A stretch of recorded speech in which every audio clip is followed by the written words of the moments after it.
Bangladeshi go back. Bangladeshi হুঁশিয়ার আমার ইনালাইন permit লাগিবই আমার জুবিনার নিয়ে লাগিবই আমার জুবিনার নিয়ে ওখানে মহিলা মোর্চা জিন্দাবাদ ওখানে যুবতা জিন্দাবাদ ওখানে মহিলা মোর্চা জিন্দাবাদ হুঁশিয়ার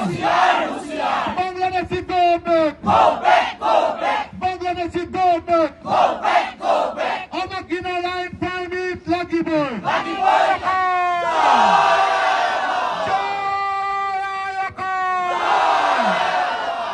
কব বিচাৰিছো যে যিটো ইনাৰলাইন পাৰ্মিট আজি আপোনাৰ দেখিব আপুনি নৰ্থ ইষ্টৰ বহুকেইখন ৰাজ্যত ইনাৰলাইন পাৰ্মিট ইতিমধ্যে আছেই গতিকে অসমত এইটো কাৰণে লাগে যে যিহেতু আজি যাৰ মন গৈছে যেনেকৈ মন গৈছে চোৰে ডকাইতে ড্ৰাগছ মাৰি চব অসমত সোমাই গৈছে প্ৰৱেশ কৰিছে গতিকে ইনাৰলাইন পাৰ্মিট হোৱাৰ লগে লগে সেইখিনি বন্ধ হৈ যাব গতিকে আমি মুখ্যমন্ত্ৰী ডাঙৰীয়াক এটাই আহ্বান জনাম পৰাপক্ষত 2026 চনৰ ইলেকশ্যনৰ আগত যদি পাৰে ইনাৰলাইন পাৰ্মিটৰ আপুনি ব্যৱস্থা কৰি দিয়ক আৰু 3 নম্বৰতে হৈ গ'ল আমি জুবিনদাৰ ন্যায় বিচাৰি আমি ইতিমধ্যে অসমতো আমি আন্দোলন কৰি আছো গতিকে আমি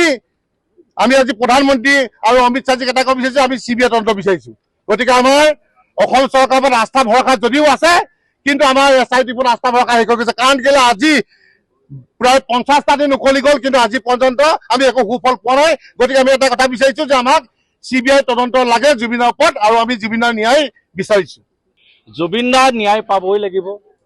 জুবিনদাৰ পৰিয়ালে ফাষ্ট ট্ৰেক আদালতৰ জৰিয়তে ন্যায় বিচাৰিছে আৰু সেই ন্যায় অসমবাসীয়ে সেইদৰে বিচাৰিছে জুবিনদাৰ ন্যায় পাব লাগিব আজি জুবিনদাক নি ছিংগাপুৰত যিসকলে নি আজি হত্যা কৰিলে সিদ্ধাৰ্থ শৰ্মাৰ দৰে এজন বেপাৰী শ্যাম কানু মহন্তৰ দৰে এজন বেপাৰী শেখৰজ্যোতি গোস্বামীৰ দৰে এজন বেপাৰীসকলে আজি নি